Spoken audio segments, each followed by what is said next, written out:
Now, orchestra conductors are often known for their facial expressions, charisma and passion. But a new conductor in Germany has none of those qualities, but does keep perfect rhythm. Have a listen to this.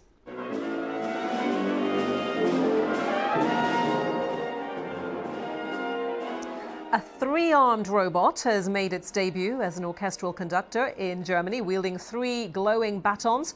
The robot guided three sections of the Dresdner Sinfoniker in a performance of a work specifically composed to harness its unique attributes.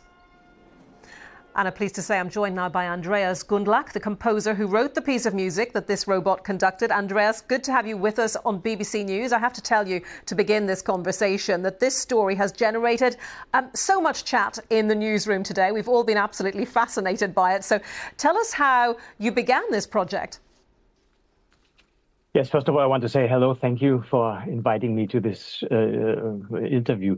Well, it began when my friend Markus Rindt, who is one of the leaders of Dresdner Sinfoniker, he asked me, wouldn't it be cool to have a piece of music for three-armed robot? And I said, okay, I don't know. Yes, you have to compose such a thing. And then, okay, he just grabbed me and I was into it. So I started to think of what could a three-armed conductor do to an orchestra. And that was what we got yesterday. Okay, so it was seeing how far you could push this idea. But I understand it took 2 years to effectively program the robot to perform only a small section of what a human conductor could learn in that time. Yes. Now, the thing is, it started with some friendship. You are a software engineer, I am a musician. You have some robots, I have some musicians. What can we do together? And then we started together with an association called CT. If you go for the internet, CETI.1, you will find the Center for Tactile Internet with Human in the Loop. This is an excellence cluster of the Technical University in Dresden, and they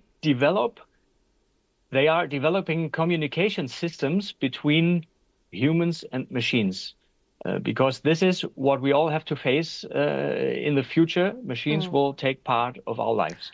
But Andrea, sorry to interrupt you. Yes. Do you really think that this could potentially gain traction? Because surely the experience for the orchestra and for the audience of a robot conducting a piece of music versus a real person would be totally, totally different.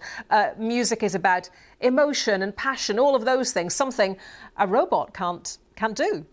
Yes, thanks you for anticipating my words that I had to say for now. This is exactly the thing. So it was the start of the project.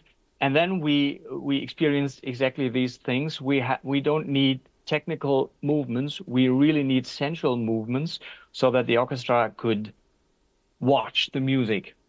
And to do this with the robots that we had for our project, there are different types of machines all over the world.